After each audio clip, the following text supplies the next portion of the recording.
My good people, thank you for joining us on another FCP Euro DIY. Today, we're going to be working on a 2011 Porsche Carrera 911S.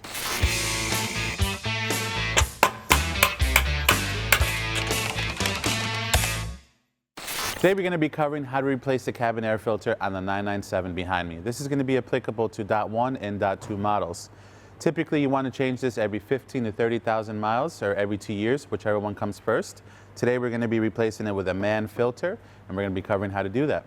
Before we get started on this DIY though, let's take a look at the tools we're going to need for this job. For this job, we need a couple basic tools. We're using a 1/4-inch drive ratchet and a T30. A nice to have for this is a vacuum, just in case your cowl is filled with leaves and you've never been in there before, you want to clear out your drain. So now we have our tools covered, let's get started on this DIY. Now we're under the trunk of the 911. We're going to go ahead and start by removing our battery cover. You have two tabs that you typically want to rotate 90 degrees. You can see this one's been already undone. And you want to just lift up and set that to the side. Next, we're going to go ahead and remove this left cowled piece. Simply lift up and pull away from the car, while also making sure you get this notch out from back here. Set that to the side. Now with our plastic cowl trim pieces removed, we can go ahead and lift up this flap to access our cabin air filter. On some models, you'll have a black plastic clip that you're going to slide over to the side and remove. On this specific car, we have a metal bracket that we're going to remove.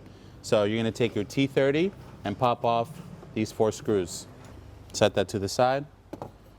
You can already see, before we even take out this filter, just how much crud is in here.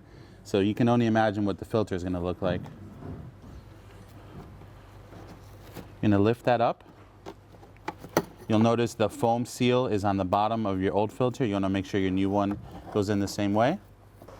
And in addition, you'll see the airflow arrows point down towards the inside of the vehicle. Now let's do a little comparison here.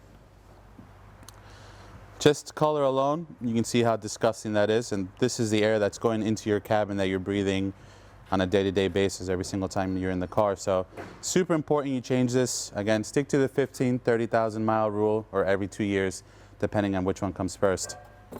Before we install our new filter, I'm going to go ahead and take a shop vac and just vacuum up all the leaves and debris in this area. Give everything a little wipe down. You want to be careful, there is a flap in here. You don't want to touch that too much if you can avoid it. So let's clean that up and then we'll install our new filter. Just one thing to know, on the right hand side of your tray, you do have a small plastic tab that folds over the cabin air filter once it's in its place. So make sure you get that one before you put your metal bracket back on. Now is also a good time to inspect your cowl drains while you're in here. The one on this car is completely clogged. I actually felt all the crud go through as I poked my finger through it, but inspect it, vacuum it out, blow it out if you have to. And then of course you can test it by pouring some water in and making sure it reaches the ground okay. Now with everything installed, we can go ahead and install our new cabin air filter. We're going to go ahead and make sure that 1, our arrows are pointing down, and 2, the foam strip is at the bottom. This is kind of like an accordion, so you can go ahead and bend it a little bit if you need to, whatever it takes to get it in. You're not going to really hurt it. Then we have that clip on the far right hand side that you want to slip over your filter. And now with that situated, we can go ahead and reinstall our bracket with our T30 fasteners.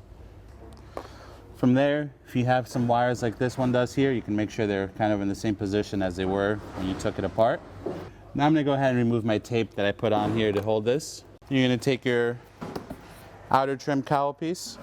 Remember that this one part notches behind the hood strut.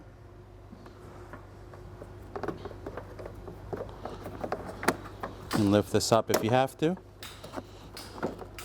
You can take your battery tray, place that back on top of here. And there you have it, my good people. Another DIY in the books. One that is very important and often forgotten about, but as you can see how disgusting that air filter was, just remember that is the air that you are breathing in every single time you're in your vehicle. So make sure you replace it.